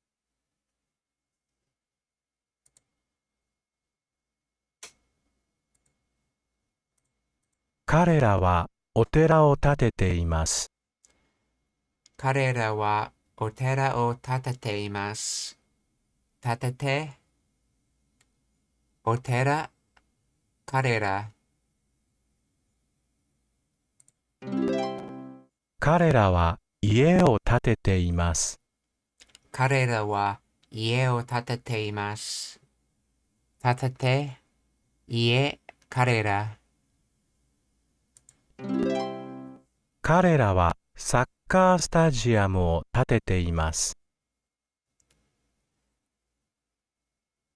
彼らはサッカースタジアムを建てています。建てて、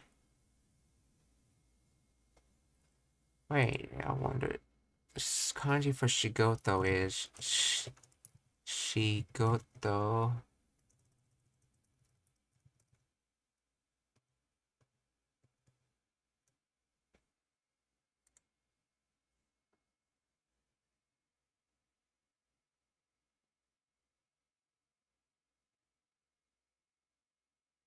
No, it's a little different, but it has that line structure like this. Only this part is moved down, and there's another part up there. Okay. 彼らはサッカースタジアムを建てています。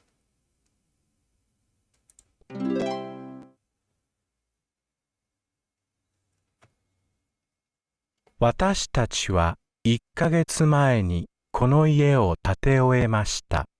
今ここに住んでいます。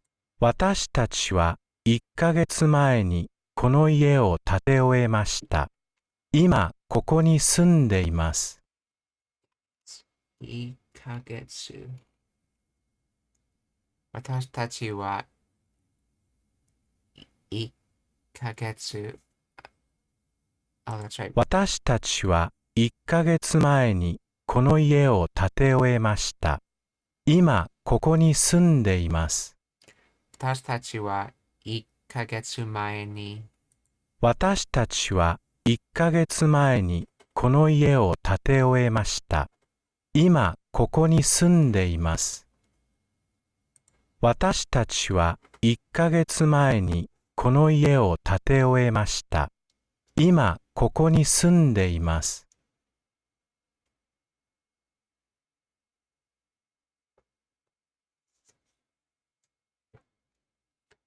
私たちは1ヶ月前に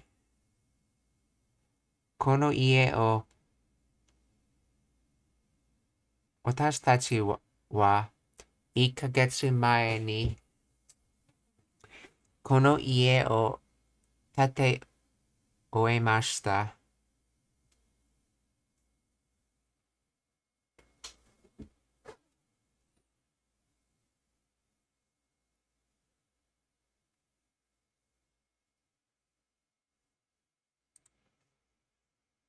Let's see. 私たちは1ヶ月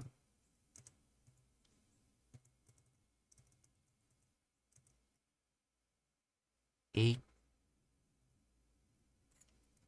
ヶ月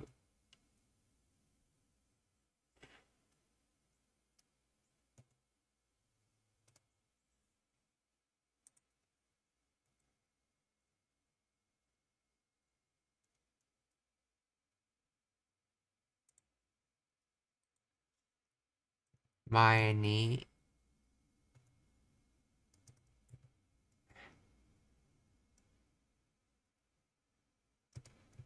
この家この家を建て終えました。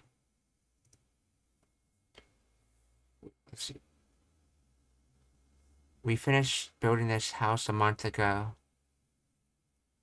私たちは1ヶ月前にこの家を建て終えました。今、ここに住んでいます。We finished building this house a month ago. We are living here now.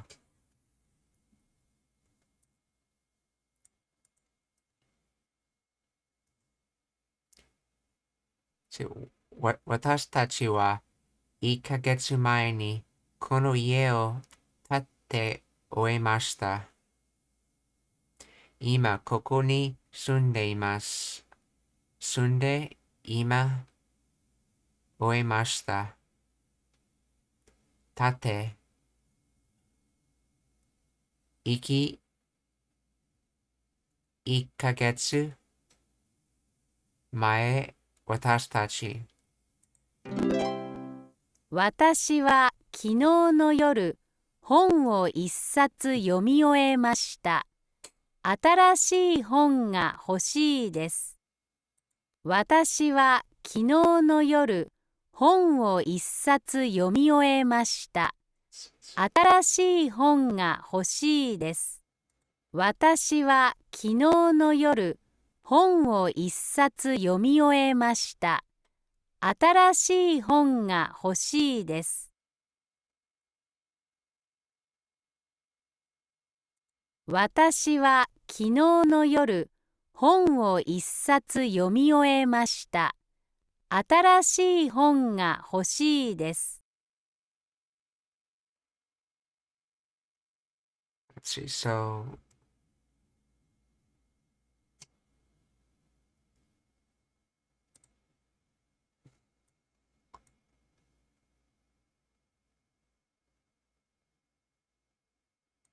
is there any particular reason for including the quantity? Unless you just want to state it.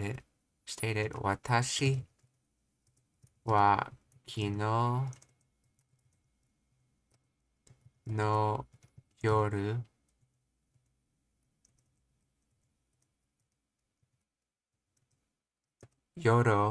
Wait, what is that? It's Yoru, I believe, yes. Yoru.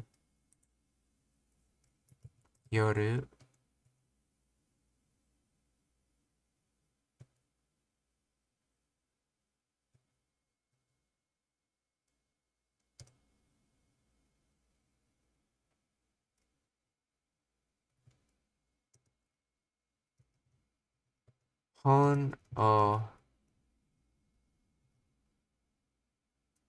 一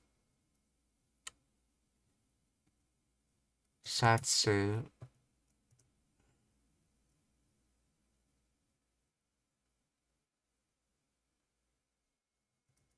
読み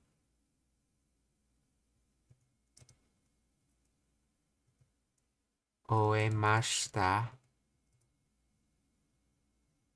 I finished one of my books last night. Or I finished one book last night. Okay. So, 私は昨日の夜、本を一冊読む終えました。新しい本が欲しいです。欲しい本、新しい終えました。読む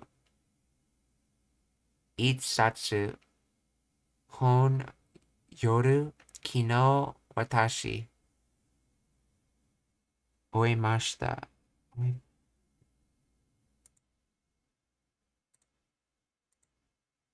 Remember, this is in the infinity form here.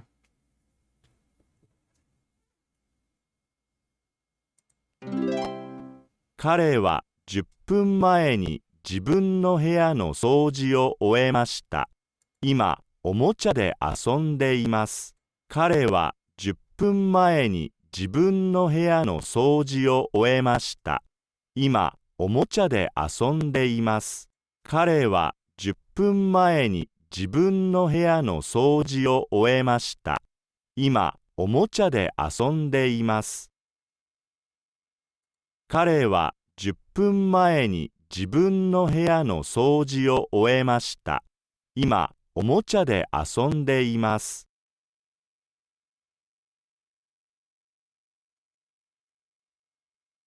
彼は10分前に自分の部屋の掃除を終えました。今、おもちゃで遊んでいます。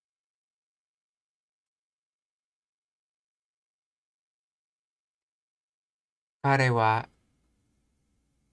let's see,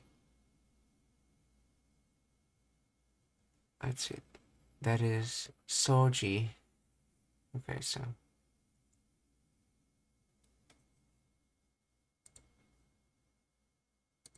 type of soji, type of word.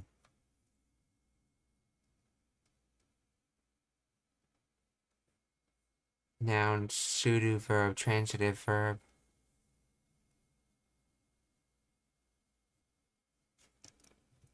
Oe mashita.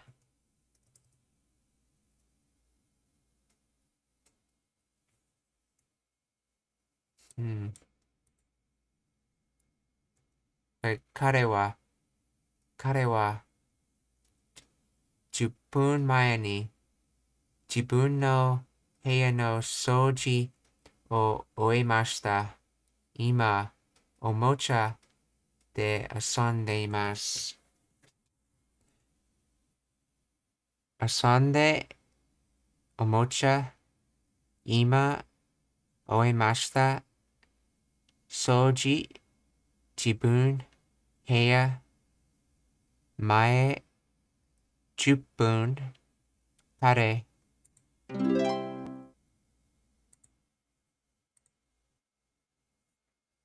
彼女の赤ちゃんは多分もうすぐ生まれるでしょう。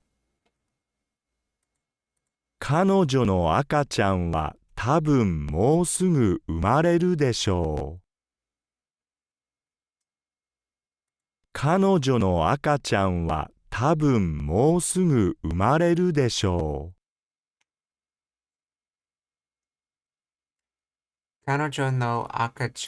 彼女の赤ちゃんは多分もうすぐ生まれるでしょう。生まれる、多分、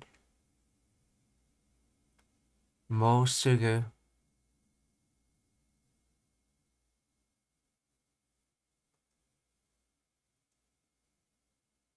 赤ちゃん、okay, 彼女。彼らの赤ちゃんはもう生まれました。彼らの赤ちゃんはもう生まれました。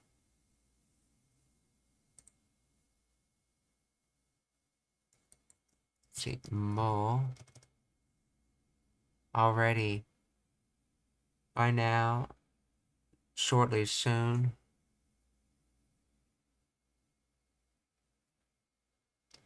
And then the other kind of mo is to as well in addition.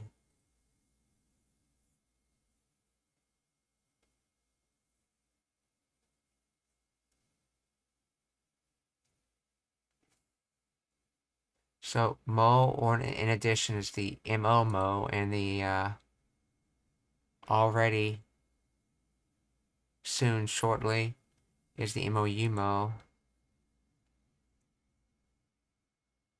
彼らの赤ちゃんはもう生まれました。生まれました。赤ちゃん、彼らも彼らはもう結婚しています。彼らはもう結婚しています。彼らはもう結婚しています。結婚、結婚して、彼らも彼らはもうすぐ結婚します。彼らはもうすぐ結婚します。結婚、彼ら。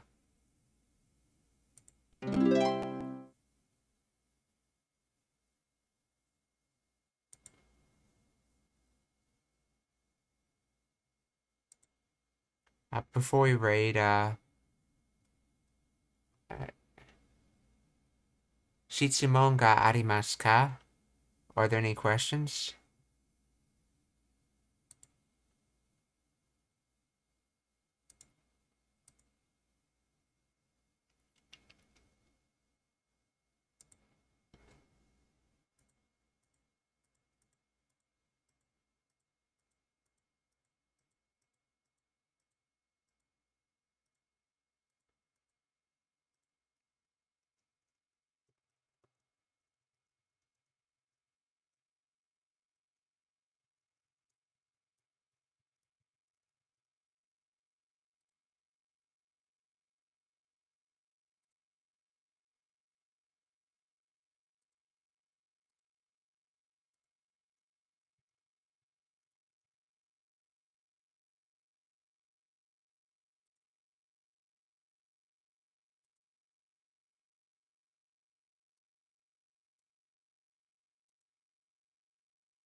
There's no questions, then we're gonna find someone to raid.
We're gonna raid Joe Villy.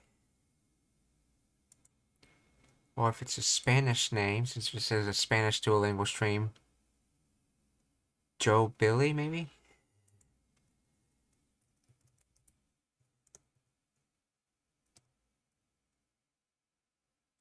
Yeah. Uh, お気をつけて, everyone. Wait, お気をつけて, Mina-san. Goodbye, everyone. Here's the raid now.